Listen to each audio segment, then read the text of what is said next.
I'm on the board of directors of this lousy company. I was the only woman in the meeting.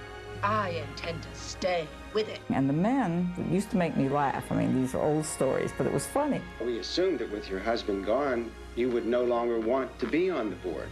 They would use four-letter words, and then they would always turn to me and say, "Oh, Marcia, excuse me." Don't fuck with me, fellas! And I would say something, banal, like, "I've heard that word before." About 3 years into this job, one day we had another woman in the meeting. This ain't my first time at the rodeo. Someone said one of the four-letter words, and they turned to her, and they said, "Rose, excuse us." And I realized they no longer saw me as a woman in the room. It was a great moment. I was very conscious of it. Now let's get to work. I didn't care for the way he had rehearsed and done it. And I said, "Well, Mr. Griffith, it's all right, but it's as good in any other film, such a scene. I just think more is expected of you." He says, "If you're so smart, get up there and do it better." Well, I got up and came down the steps and played it the way I thought it should be played. There were 50 to 100 people, extras there. He got down on both knees and kissed my hand and said, "She's always right." All I did was the Indian maiden, always in buckskins, or the little Spanish Spitfire who would say deathless things like, "Just stole my people's gold, junkie pig." And "Just think this bothers Conchita?" Lots of new housing with more space. Lots of doors slamming in our face. I'll get a terrace apartment. Better get rid of your accent. Life can be bright in America. If you can fight in America. Life is all right in America. If you're all white in America. Well, it's hilarious now, but it wasn't then.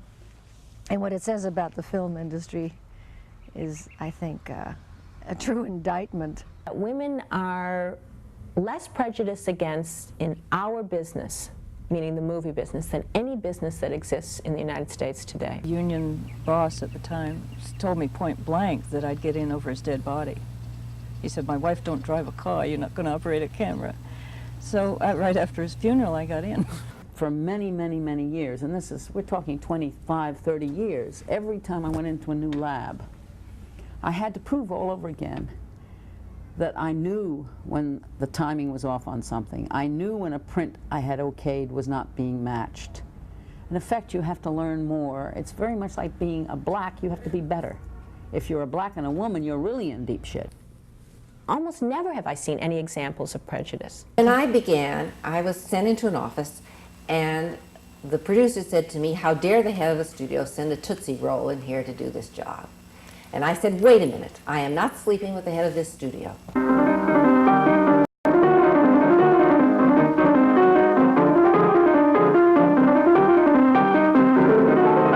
The history is really convenience. It's no history at all. It is an outrage what is taught in the form of history by most film schools.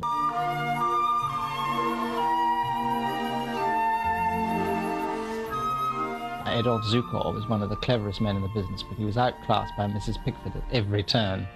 And soon, Mary Pickford was earning, at a time when a skilled worker earned $25 a week, she had her daughter earning $10,000. And because she has so successfully ruled the world of cinema, almost since its inception, we hereby name and crown her Queen Mary, the first Queen of Arts. Long may the house of Pickford rule.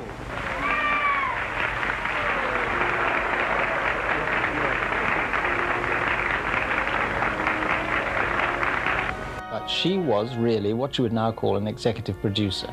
No queen was ever prouder of her title, her subjects, and her domain than I am. I worked with Dorothy Osner in 1933 in a picture called Christopher Strong. At that time, it didn't seem in the least odd that I was working with a woman director. Now I would consider it slightly peculiar, but remarkable that she could occupy that job 50-odd years ago and have no one say, Miss Hepburn, would you mind working with a woman? Not at all. And then Dorothy Eisner, I see some of those movies occasionally, and they are wonderful. They really have a flair and a style and an authority. Wonderful. No, women have a proud history in the industry, and it just, as you say, it just isn't well known. There had been the early women who were wonderful. As a matter of fact, this was known in France, this is known as a woman's art. In France, if you were a man, you had a hard time getting into editing. It totally surprised me. They call it, you know, they were all monteuses. This I found out in the late 40s, that women, it was a woman's art because they deal with little things like sewing and things. It's, you know, little details. I think the editors whose work I admire most are those whose style is totally compatible with the picture they're working on. Well, first who comes to mind, I would suppose, is Dee Dee Allen, who has more or less revolutionized the whole notion of film editing. With Dee Dee, her style of editing never draws attention to itself. Shit, I knew you never robbed the place, you fucker.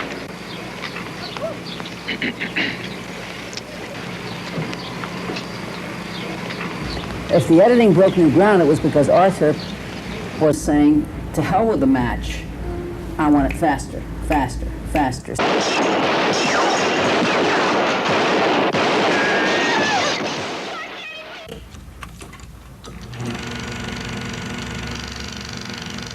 Because I came out of a period when you didn't get jobs because they said, well, they'll get married and they'll have children and then they won't be able to work.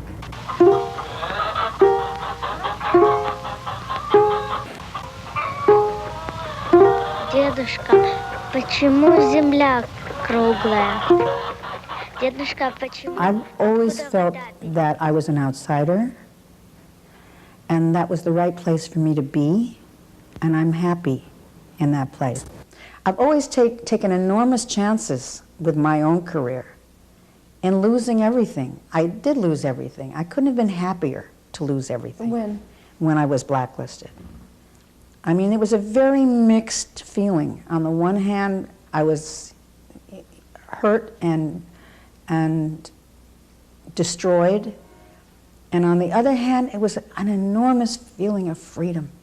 Yes, in a certain period I was a pioneer, just the way Verna was a pioneer. We were all pioneers, but the women today are pioneers in a whole different kind of situation. And I knew that if I was to go out to Hollywood and start to knock on doors, the chances of me getting a job, of me saying, hey, I want to direct a movie, and that actually happening were pretty nil.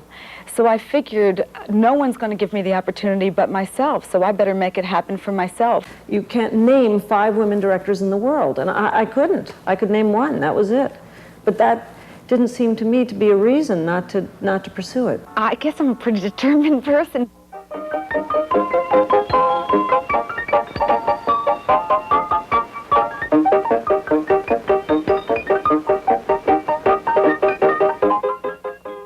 I mean, maybe this is a movie that somebody should have started making with the beginning of movie making itself.